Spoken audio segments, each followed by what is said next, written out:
بسم الله الرحمن الرحيم.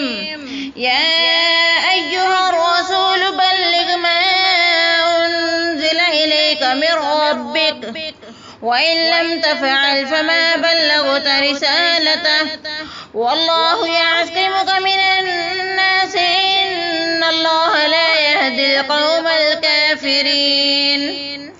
قل يا أهل الكتاب لستم على شيء حتى تقيموا التوراة والإنجيل وما أنزل إليكم من ربكم وليزيدن كثيرا منهم ما أنزل إليك من ربك طغيانا وكفرا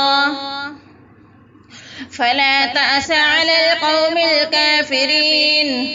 إن الذين آمنوا والذين هادوا والصابئون والنصارى من آمن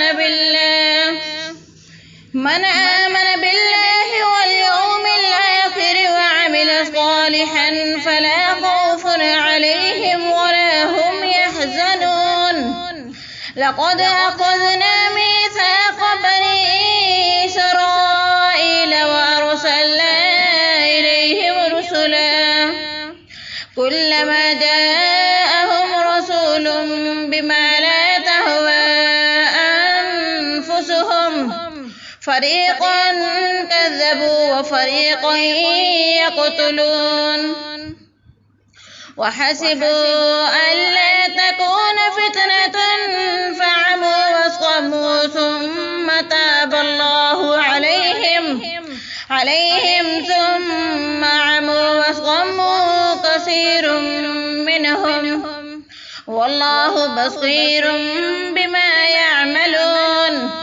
لقد كفر الذين قالوا إن الله هو المسيح ابن مريم وقال المسيح يا بني إسرائيل اعبدوا الله ربي وربكم إنه من يشرك بالله فقد حرم الله عليه الجنة ومأواه النار وما للظالمين من أنصار. لقد كفر الذين قالوا إن الله ثالث ثلاثة وما من إله إلا إله واحد وإن لم ينتهوا عما يقولون ليمسن الذين كفروا منهم عذاب أليم. أفلا يتوبون إلى الله ويستغفرونه والله غفور رحيم. ما المسيح ابن مريم إلا رسول قد خلت من قبله الرسل وأمه صديقة كانا يأكلان الطعام انظر كيف نبين لهم الآيات ثم انظر أنا يؤفكون.